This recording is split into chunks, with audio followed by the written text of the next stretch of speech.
And I think it's important to note that some actions are big. You know, you quit your job and become a full-time advocate. Or you donate $50,000 to the local, rape crisis center. That's great. You should do that. But it's not just about those big actions, right? It's about how we integrate this work into our everyday lives, into our daily routines. It can be as simple as the conversations that we have or don't have. And so I'm going to share one last poem that, for me, is about this question of action and what we do. I'll share this as a poem about sexual assault, but I think more specifically, it's a poem about the importance of men talking to other men about sexual assault and rape culture in like a preemptive, proactive way. Which is not to say that men are always the perpetrators, that men can be victims. It's just to say that statistically it's important for those of us who identify as men to bring these conversations not just in this space, but to bring them into other spaces that we have access to. Because those small things, just having a conversation, just interrupting a sexist joke, those little things have enormous ripple effects. And our silence has enormous ripple effects too.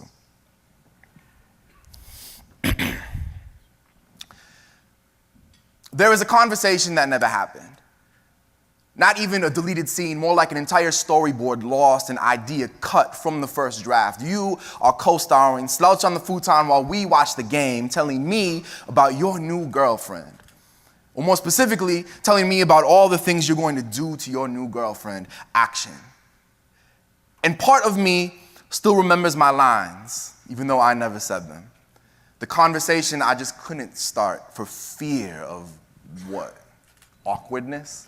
Or damaging our friendship, but maybe just because the commercials were over. That one tiny gesture that might not have changed anything, but might have. I remember how I never put my drink down, never muted the TV, and never said, man, the way you talk about her, the way I've seen you treat her sometimes, your hands are getting too big for your heart. I can smell the future you on your breath. She isn't safe with you. And now it's 2 weeks later, and we're standing in my kitchen, that same silence between us.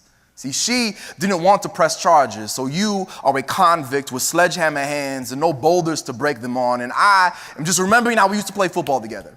Right, numbers 55 and 56, both inside linebackers. I am remembering the dozens of conversations that never happened, the words oversleeping in the bed of my lungs. I am the least important person in this story, and part of me wants to believe that you wouldn't have listened anyway, that some evil spirit whispered itself into your skull. Part of me wants to believe that we didn't grow up 3 blocks from each other, that our eyes aren't the same color. Part of me is always repeating those lines, always reshooting that scene, always reminding myself that despite this guilt, I'm not a bad guy.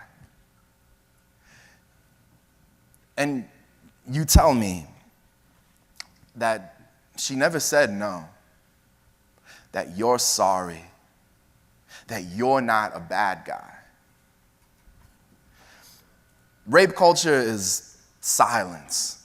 It is being able to see the future and not doing anything about it. It is believing the fairy tale platitude that there are good people and bad people, and that as long as you're not one of the bad people, your job is done. Your conscience is clear. It is all of us swimming through the same polluted waters of what? Beer commercials policing masculinity, and stand-up comedians making rape jokes to sound edgy, and media talking heads blaming the victim, and music turning women into objects, and language encouraging us to think of sex as violence, bang, hit, smash. It is telling our daughters to dress sensibly and not walk alone at night, and telling our sons